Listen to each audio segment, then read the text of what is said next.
Number plate है आप देख सकते हैं, यूनिक नंबर प्लेट है 1947। हम झारखंडी होने के साथ साथ एक भारतीय भी हैं। 32 तो हमारे दिलो दिमाग में है ही, लेकिन 47 को इसलिए हमने रखा, झारखंड के इतिहास में पहला एमएलए होगा जो अपना पे स्लिप सैलरी काम। उन तमाम हमारे ट्रोलर का धन्यवाद देंगे जिन्होंने इस गाड़ी को लेकर ट्रोल का। बच्चों का भी प्रश्न पत्र लीक होने लगा है, तो अब हमको लगता है कि कहीं 5वीं का भी अगर बोर्ड लिया जाने लगे तो हमें लगता है 5वीं का भी पेपर बेच देंगे। झारखंड की जब बात होगी तो 1932 की बात होगी, और जो देश जो हमारी आज़ादी, तो ये आज़ादी का तो जितनी बहालियां आ रही है, यूपी, बिहार, बंगाल, कलकत्ता के लोग आके कब्जा कर रहे हैं। ये मतलब SBI नंबर दिस डेट होता है, उसको हटा देंगे ना, तो अभी कुछ भी हो सकता है। इंटरनेट का जमाना है, कोई छेड़छाड़ करके अगर निकाल लिया पैसा तो दिखते हैं। आप जो नंबर प्लेट है आप देख सकते हैं, यूनिक नंबर प्लेट है 1947। क्योंकि अमूमन जो लोगों के नंबर प्लेट होते हैं वो अपने आप में चाहते हैं कि यूनिक हो। 1932 का आपने देखा होगा झारखंड में बहुत सारे नंबर प्लेट चलते हुए, लेकिन पहली बार 1947 का नंबर प्लेट के साथ डुमरी विधायक जयराम महतो घूम रहे हैं। और गाड़ी क्यों लिया है, क्यों लेनी पड़ी, इसको लेकर भी चर्चा में बने हुए जयराम महतो हैं, उनसे जानते हैं। जयराम जी, सबसे पहले गाड़ी को लेकर लोग जो है बहुत चर्चा कर रहे हैं, नंबर प्लेट का क्या कुछ वजह है वो थोड़ा बता। नंबर प्लेट भारत की आज़ादी का दिन है, और हम झारखंडी होने के साथ साथ एक भारतीय भी हैं। 32 तो हमारे दिलो दिमाग में है ही, लेकिन 47 को इसलिए हमने रखा कि 47 और 32 के बीच हम ये संदेश देना चाहते हैं कि हम जितना भारत मेरे लिए है उतना झारखंड है। झारखंड की जब बात होगी तो 1932 की बात होगी, और जो देश जो हमारी आज़ादी, तो ये आज़ादी का टाइम है, इसलिए 1947 मेरे गाड़ी का नंबर है। सरकार की ओर से कोई गाड़ी आवंटित नहीं हुआ? नहीं, सरकार की ओर से कोई गाड़ी आवंटित नहीं की गई है। सरकार की ओर से जो सैलरी है वो 2,13,000 मिला है, और पहला एमएलए है जो अपनी सैलरी को हम सार्वजनिक करना चाहते हैं। किसी ने मीडिया में नहीं कहा, हम मीडिया में कह रहे हैं मेरी सैलरी 2,13,000 रुपये मेरे अकाउंट में आई है। लेकिन चूंकि अभी हम उसको 75% होता है 1,69,000 कुछ, मतलब 1,60,000, उसको हम खर्च कैसे करेंगे तो उसको जान रहे हैं। चूंकि हम डायरेक्ट खर्च करें, कैसे करें उस चीज़ को जान रहे हैं कि ट्रस्ट के माध्यम से ट्रस्ट बना के उसमें डालें फिर खर्च करें, तो उन चीज़ों पर चर्चा चल रही है। लेकिन वो भी जब भी खर्च होगी सार्वजनिक खर्च होगी, और पब्लिक के नहीं बल्कि प्रेस के सामने हम खर्च करेंगे। तो ये है, कुछ दिन में हम अपना पे स्लिप भी फेसबुक में अपडेट कर देंगे। झारखंड के इतिहास में पहला एमएलए होगा जो अपना पे स्लिप सैलरी का हम फेसबुक में ही अपने पेज में अपडेट कर देंगे। क्योंकि कुछ चीज़ों को भी मिटाना होगा ना, जैसे क्या नंबर होता है, अकाउंट नंबर, ये मतलब SBI नंबर दिस डेट होता है, उसको हटा देंगे ना, तो कुछ भी हो सकता है। इंटरनेट का जमाना है, कोई छेड़छाड़ करके अगर निकाल लिया पैसा तो दिखते हैं। ऊपर से फेमस है झारखंड। गाड़ी लोन से लिया है? हाँ, गाड़ी लोन से लिए हैं, और एक तरह से उन तमाम हमारे ट्रोलर का धन्यवाद देंगे जिन्होंने इस गाड़ी को लेकर ट्रोल किया। उससे क्या हुआ कि एक पॉजिटिव ये हुआ कि अब बहुत सारे लोग तैयार हो गए हमारे जो किस्त होती है उसको भरने के लिए। पहला किस्त हमारे जो जिला अध्यक्ष है उन्होंने भरने का, बल्कि उन्होंने भर भी दिया है। और बहुत सारे लोग लगातार जो रिटायर्ड टीचर हैं, रिटायर्ड वकील हैं, वो बहुत सारे लोग बोले कि बाबू चिंता मत कीजिए, आपका किस्त का टाइम रहेगा, हमको बोलेगा, हमको किस्त भर देंगे। तो हमको लगता है हमारा लोन का भी लोन आपको भरना नहीं भरना पड़ेगा। लोन हमने ले लिया, लेकिन लोन जयराम महतो को भरना नहीं पड़ेगा, क्योंकि जयराम महतो लोगों के दिलों में बसता है और कुछ लोगों के दिमाग में। जैसे आपने जब पहली बार कदम रखा था इस लोकतंत्र के मंदिर में तो कहा था कि जब भी आएंगे खाली पांव ही आएंगे, और वही हम तस्वीर फिर से देख रहे हैं, खाली पांव, जो कि आपने कहा था।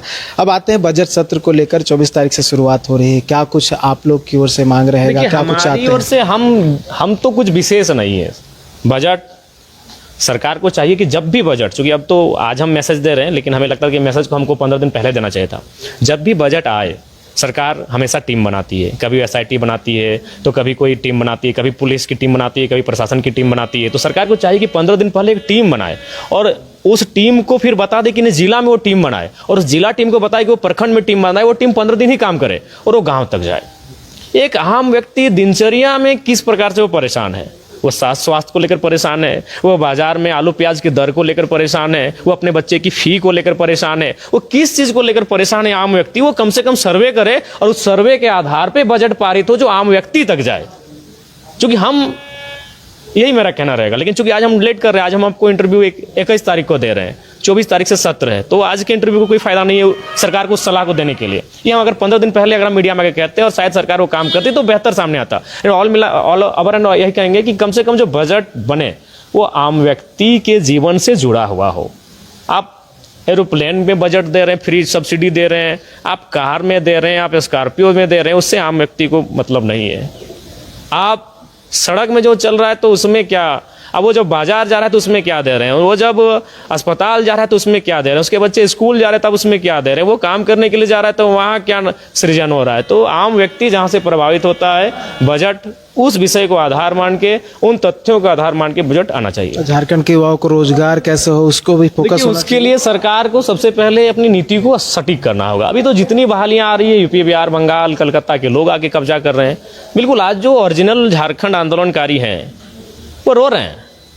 मैं उनसे मिलता हूँ, मेरा पूरा गांव आंदोलनकारियों का ही गांव है, आस पड़ोस। क्योंकि मेरा गांव जीटी रोड में आता है और आपको भी मालूम है, जिस समय आंदोलन हुआ करता था, जीटी रोड सबसे बड़ा माध्यम था आंदोलन का, क्योंकि एक तरफ सड़क कलकत्ता जाती है, एक तरफ सड़क दिल्ली जाती है। उस रोड को जाम कर दिया जाता था, कुछ गाड़ियों को आग जला दिया जाता, जो सच्चाई है बोलने में हमें डर नहीं लगता। फिर वो पारसनाथ के जंगलों में छिप जाते थे।